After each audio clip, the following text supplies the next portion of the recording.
let's do the fun part now. We're going to do a few predictions, everybody, about a few certain subjects. So I'm going to go around the circle. Listen, when I do these predictions, okay, I want you to tell me, but you don't need to give me an essay. I just want you to feel strong.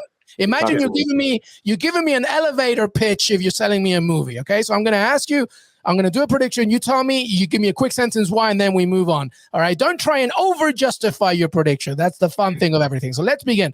Let's go with the obvious one. Who is winning the African Cup of Nations? Michael, let's go with you. Oof. Maher, you are going to love me for this or hate me. It's not going to be the Foxes in the boxes this year. It's not going to be Algeria.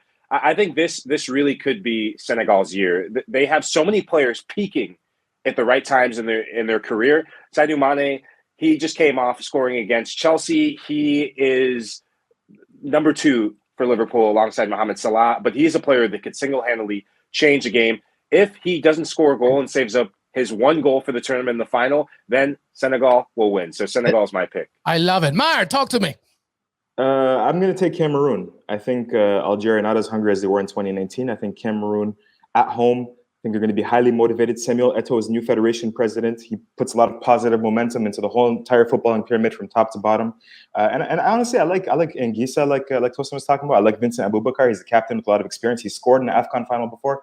So I think Cameroon have enough quality to take it home. I'm never going to bet against Nigeria, so we're winning it. Yes, Tosin. Are you serious? Never, ever. I love it. I love it. That's how I like it. All right, let's move on to the next one. Obviously, we've talked a lot about the offensive firepower throughout the tournament. Who, in your opinion, is your top goal scorer? Tosin, right back to you. Sebastien Haller, straight up off the bat. He has 10 Champions League goals. That's really all I got to say. Yeah, he has 10 Champions League goals. Yeah, he just took mine, so I'll take another one. I'll go with here's one that's a little bit off the cuff. European football fans might not know. Baghdad Bounedjah, Algeria's number 9, playing his football in Qatar. He has an obscene amount of goals in Qatari League. He's way better than the Qatari League, and he has really good chemistry with Algeria's front line. So I think he could bang in 4 or 5 goals. I love it. I was going to say none of those names because looking at the groups, there's always the whipping boy. And a team, and no disrespect to them, but Sudan, they're not the most potent team. And so oftentimes you've seen in previous tournaments, Cristiano Ronaldo is the king of padding his stats. I think Mohamed Salah, he will take the wrath of goal scoring for him to Sudan, and I think that's going to pad his stats and help him win the Golden Boot. So. Sometimes the answer is the simplest one, right? Yeah, we'll see. Top goal scorer. All right, well, let's go about, because obviously not just goals. This is about, as we mentioned, really undiscovered gems, just players that really are going to light it up and players that maybe you don't know about. So, Maher, let's begin with you. Who's your breakout star of the tournament? Ghana have a bunch here. I like Kamaldeen Suleiman, who Tosin talked about. Kudus, unfortunately, is not here. He could have been one of those as well. So how about this? Idrissou Baba, a defensive midfielder from Ghana. He's playing his football in Spain at the moment.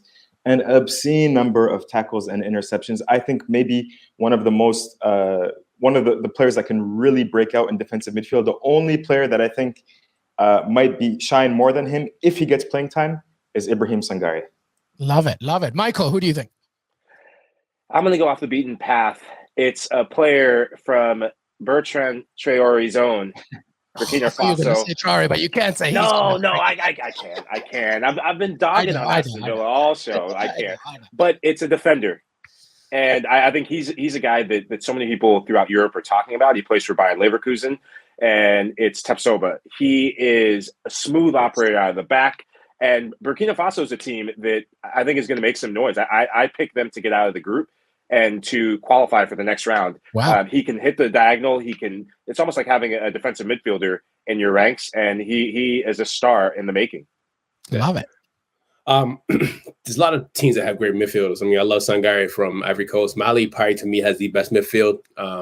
Gambia has a really good midfielder that I really like as well. Tunisia have Hannibal Mejri, but I'm going to go, again, a homer pick. I'm going to go with Ejuke. I think Eguavon plays and wants to play in Nigeria like the old 90s Nigeria, the 80s Nigeria. And Ejuke literally is like one of those players who, when you watch him dribble, the ball doesn't you can't get the ball off his feet.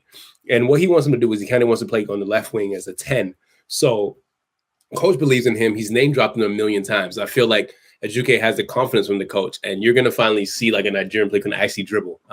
And Ahmed Musa won't play, so I'm happy about that. So I love it. A Nigerian who can finally dribble. I'm thinking about somebody with two names who is basically one of my heroes growing up. Yeah, that's right. Me and Jonathan Johnson always talk about him. All right, let's talk about the biggest upset. Obviously, there's going to be teams, as we mentioned already. Michael mentioned Burkina Faso, that maybe they will get out of the group. Maybe not so much of an upset as other storylines that could perhaps come into play. Tosin, let's go with you first. Who is the biggest upset here, in your opinion, from the tournament?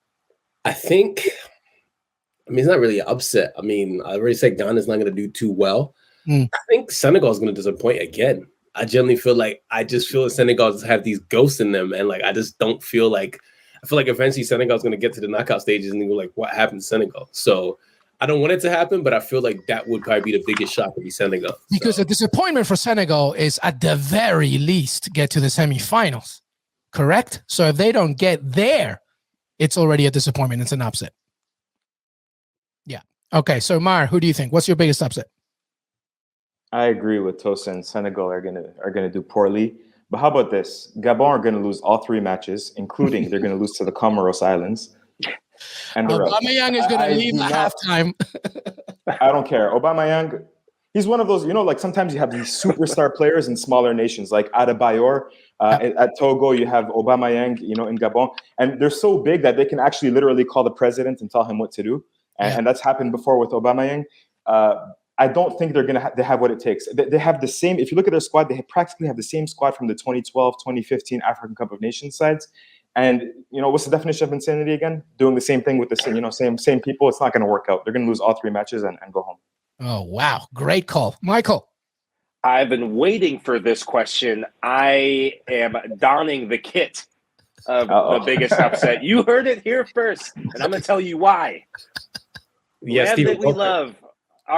Land that we love, our Sierra Leone, baby. Kiss the badge. Oh, I love it. I'm calling a big upset. Sierra Leone against Côte d'Ivoire. Whoa! We're going to I'm pinning this one. Pin it on Pinterest, if you will. The Leone Stars, one team that they play well over time, and the results have shown, is Côte d'Ivoire. They've faced them, I don't know how many times in the last 5 years or so, and they've gotten results against them. Going to Abidjan, getting results. And now they're going to turn the tide because of the additions of the likes of a Steven Coker to be a stopgap in that back line. That's a big addition. I wish we could bring all of the Sierra Leone English-born connections. The Salobo brothers, hey, there's still time. We can talk to FIFA, CAF. We'll make an amendment. But Leone Stars, they're going to get a result against Côte d'Ivoire. That is my upset.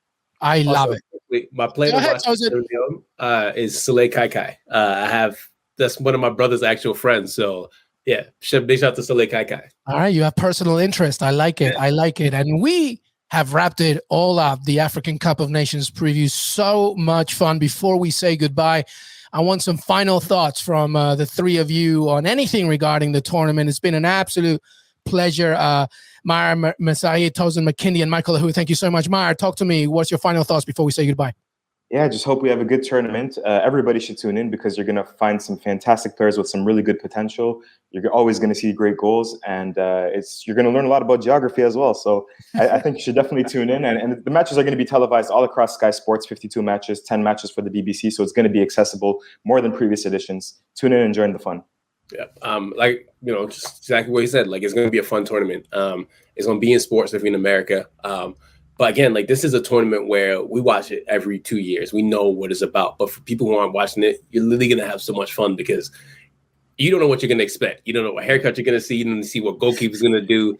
You have countries scared of black magic. You already have Egypt saying that Nigeria is going to use juju on them. So you don't know what you're going to expect. And this is literally starts on Sunday, and it's going to be just hectic. So I'm very excited. One of the things I'm so proud of soccer in this country, especially in the States, is the growing nature of the game. And if you're new to the game, this is a great tournament to get educated on the World's game, because this tournament is for the people of the world, and especially to spotlight Africa. When you turn on the TV in the mornings and you see Watford on, and you don't know who half the players are because they're not Cristiano Ronaldo, this is a great chance to get educated on the rest of international football, because a lot of these players, they're going to be stars in the making. They're going to be on your favorite teams, whether you're an Aston Villa fan, a United fan, whatever your team is. So great chance to get educated and to really grow your passion for the beautiful game. So I'm looking forward to it. And I mean, this has been decades in the making to see my home country, Sierra Leone. So there's a lot of pride, and I know my family and I couldn't be happier just to be putting on the kit to support the Leone Stars. I love it. I love it so much. And this has been a fantastic preview. Tosin Makinde, Maher, Mezahi, and Michael. Who do I think is going to win? I'm going with your Algeria. I just think sometimes I think the pudding is too sweet sometimes. I think they're just too damn. When you don't have to rely just on Riyad Mahrez, there's a problem. So I'm going with Algeria for sure. Absolutely. But hey, but by the way, my second team, Comores on their prehistoric fish. I love it.